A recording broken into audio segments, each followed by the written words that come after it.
وقتی الله سبحانه و تعالی انسان پیش از اون که به دنیا میاره تقدیر انسانیت را نویسنده میگرداند، یعنی چقدر رزق میگیرد و چقدر زندگی میکند.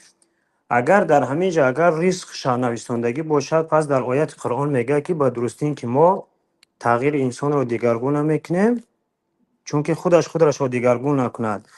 اگر این تقدیرش رو خودش رو دیگرگون کند، پس الله سبحانه و تعالی نویسندگی هست است که این چی میشود دوملا؟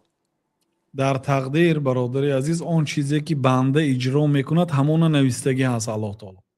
مثلا شما اختیار دارید که از همین 24 ساعته که الله تعالی داده است 6 ساعتش خواب کنید و باقی موندهش پر رو به عبادت صرف کنید، به تجارت یا به کار.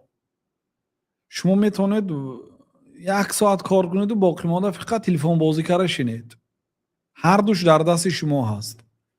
یعنی شما اگر حرکت کنید، مهنت کنید، کوشش کنید، الله تعالی ضایع نمیکنه. ان الله لا یضیع اجر المحسنین. الله تعالی اجر نیکوکاران را ضایع نمیکند.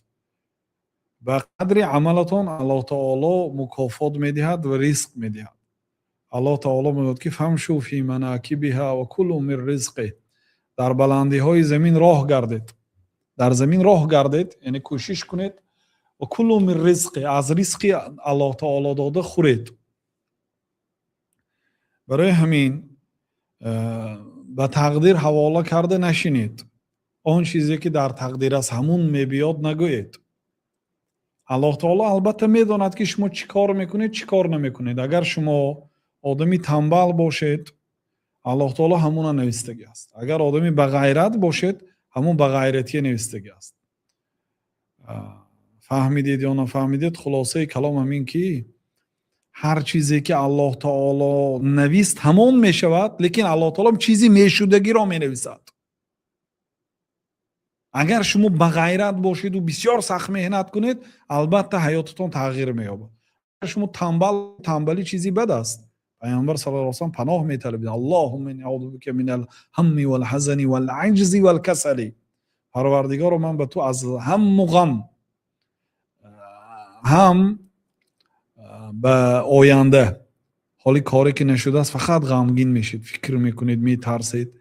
غمگینی به گذشته، او فلان وقت مصیبت آمد سرم و پولم گم کردم، گفته غمگین شده میشنید. این آدم وقتش میگیرد. من الهم والحزن، یعنی از غم آینده و از غم گذشته پناه میطلبید. خیلی این وقت ضایع میکنید کسی که اگر غم و غصه کردی گذراند. اون غمی که گذشت، اونی که حالی نه اومده است شما با امیدی اون نشوید. شما اجتهاد کنید، احرص علی ما ينفعک. هر کاری که برای فایده تو هست تو به حریص باش، کردن گیر تو.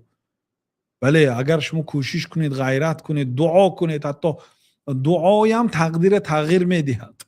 خیلی نگوید که اون چیزی که در تقدیر هست همون میشود گفته. کار ترک کنید، کوشش و غیرت ترک کنید. نه این خطا است.